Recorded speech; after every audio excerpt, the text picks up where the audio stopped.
भगवान महावीर के चरणों में शत-शत वंदन, नमन। आप सभी को मेरा सादर जय जिनेंद्र। 16 सतियों की श्रृंखला में आज हम 12वीं सती के बारे में जानेंगे। 12वीं सती सती पुष्पचूला जी। गंगा नदी के तट पर पुष्पभद्र नाम का एक नगर था। वहाँ के राजा का नाम पुष्पकेतु था।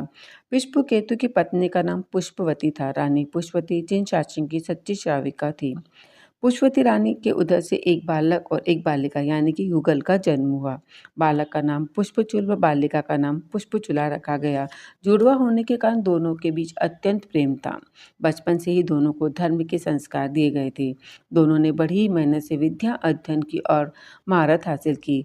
दोनों भाई बहन हर कार्य एक साथ करते थे। वे कभी भी एक दूसरे से अलग नहीं रहते थे। बाल्यावस्था में अपनी दोनों संतानों को प्रेम पूर्वक साथ में खेलते हुए देखकर राजा ने सोचा, यदि विवाह के कारण दोनों का वियोग हो गया, दोनों अलग हो गए, तो वियोग की पीड़ा में ये दोनों ऐसे ही मर जाएंगे। इस प्रकार विचार कर राजा ने पुष्पचूला व पुष्पचूल के विवाह योग्य हो जाने पर दोनों के एक दूसरे से विवाह करने का निर्णय लिया, यानी भाई बहन का विवाह। पुष्पवती महारानी को यह निर्णय बिल्कुल भी स्वीकार नहीं था। रानी ने राजा को बहुत समझाने का प्रयास किया, लेकिन राजा नहीं समझे। राजा ठस के मस भी नहीं हुए। रानी के विरोध करने के बाद भी राजा ने पुष्पचूला व पुष्पचूल का आपस में विवाह करवा दिया। पुष्पचूला ने जन्म से ही धार्मिक संस्कार थे। उसे धर्म के प्रति गहरा प्रेम था। संसार के भोग विलास और रास रंग उसे पसंद नहीं थे। पुष्पचूला व पुष्पचूल के मन को आघात तो लगा था, किंतु वे राजा के चित्त को मोड़ने का साहस उनमें नहीं था। रानी पुष्पावती को भी दोनों की शादी का बहुत आघात लगा और वह दीक्षित हो गई। संयम साधना के द्वारा अपने जीवन को सफल बनाती हुई देवलोक सिधार गई। कुछ वर्षों के बाद राजा का भी स्वर्गवास हो गया। मिलन की प्रथम यामिनी, यह यामिनी हर पति पत्नी के लिए उमंग एवं कल्पनाओं से भरी होती है। पुष्पचूल का मन उमंग से भरा था, वहीं पुष्पचूला इस संबंध से उदास थी। पुष्पचूल ने कहा, बहना, तभी उसे दूसरे पल ख्याल आया कि अब हमारे रिश्ते बदल गए हैं। पुष्पचूल ने कहा, प्रिय। तो पुष्पचूला चौंकी और उसने कहा, ये क्या कह रहे हैं भैया? आप भी भाई बहन के पवित्र संबंध को भूल गए, जो प्रिय कहकर संबोधित कर रहे हो। यह बात सुनकर पुष्पचूल की आत्मा को धक्का लगा। वे बोले, यदि तुझे ये संबंध अस्वीकृत था तो बोला क्यों नहीं? भैया, यदि मैं शादी किसी और से करती तो अपना दिल किसी और को देना पड़ता। उसे दिल देने के बजाय तुझे दिल दे दिया, तो इसमें बुराई क्या है? मेरा तो मानना है कि हमें भाई बहन के पवित्र संबंध को तुच्छ शारीरिक सुख के लिए न भूलना चाहिए और न ही बेचना चाहिए।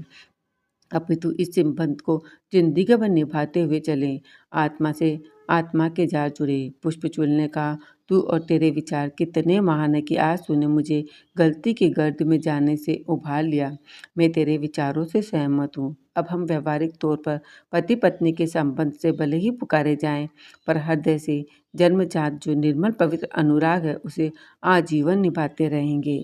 इधर देवलोक में उनकी माता पुष्पावती ने पुष्पचूला को स्वप्न में प्रतिबोध देकर स्वर्ग व नरक का वर्णन सुनाया।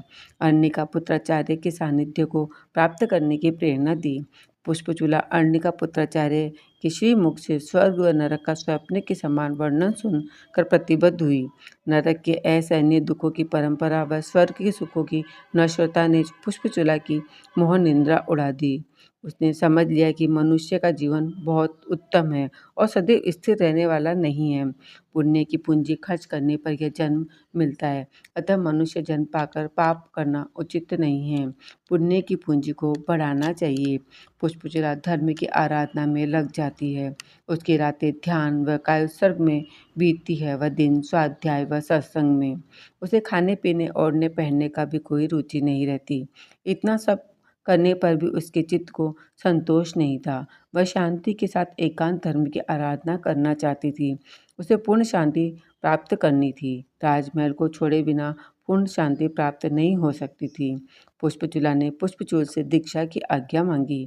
इस पर पुष्पचूल ने कहा, बहना, तुमने तो जीवन पर साथ निभाने का वादा किया था, सदा के लिए छोड़ने का मानस बना रही हो। तब पुष्पचूला ने कहा, स्नेह के बंधन तोड़े बिना मुक्ति का शाश्वत सुख कहाँ। पुष्पचूल ने बहुत समझाया, मनाया, रिझाया, पर पुष्पचूला का संकल्प अटूट था। उसका मन संसार से फिर गया था। धर्म कार्य करने में विलंब नहीं करना चाहिए। आप मुझे संयम की आज्ञा दीजिए। आखिर वह अपने लक्ष्य को सफल हो गई। राजसी सुखों को छोड़कर संयम धारण किया और साध्वी बनी। साध्वी बनकर माँ सती पुष्पचूला ने खूब तप किया, खूब धर्म ध्यान किया, शास्त्रों का खूब ज्ञान प्राप्त किया।